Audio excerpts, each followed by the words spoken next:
or whether you're from Ireland or India. We want you to come to Chicago if you believe in the American dream. So we are a welcoming city and always will be. It was for my grandfather 100 years ago this year. In addition to that, our police department is built on the principles of community policing. We don't want officers just patrolling a neighborhood, but to be part of that neighborhood and the fabric. And the fact is, by forcing us, or the police department, to choose between the values of the city and the philosophy of the police department of community policing, I think it's a false choice, and it actually undermines our actual public safety agenda. And so we're going to be filing a case saying that the Justice Department is wrong both on constitutional and legal grounds. That is, we will always be a welcoming city. That is who we are. That is what we will always be, because it's true to our history and true to our future.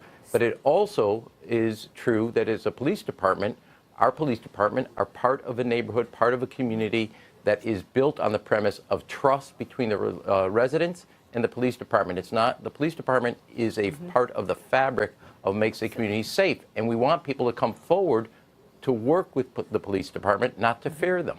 And I just think fundamentally it's not just fundamentally from this premise. One, you cannot coerce a city into changing its policies. Two, we don't run a jail. So we can't hold people longer than 48 hours. And so just both on the law and on the viewers, Constitution. Sure. Just to explain to our viewers, for example, you guys are arguing this based on the Fourth Amendment. I mean, you're basically saying this violates the Fourth Amendment to ask us to hold these undocumented immigrants who may be arrested 48 hours after they would be released so that ICE can come interview them, et cetera. And you have some backing on that, some legal ground on that from a not that old Supreme Court ruling during the Obama administration. Here's what the Justice Department statement says, okay? This is the way they put it. They attack you. Let me go here, Papa. Yeah, let me go to sure. Let me go to your first part. Okay, there's two parts. One is the federal government cannot coerce a city to change its policy. That's what the court has already ruled on. The second piece, as you just noted, is we don't run a jail. We do lockups, and in 48 hours, if it's not a cases, we let you go. You cannot ask us to hold people longer than 48 hours. So it's both a legal piece and a constitutional piece, and the city is on firm ground in that basis. Okay, so here's what the Justice Department says.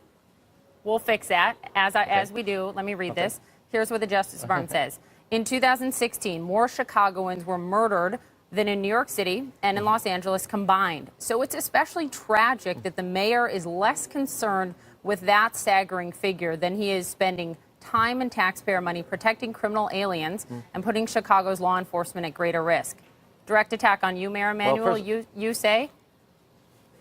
No. First of all, look, this year we're already down citywide in shootings, and in Englewood, one of our tougher neighborhoods on the south side, they're down 40% in shootings and over about 30% in homicides. So we are making progress, and one of the reasons Commander Johnson in the Englewood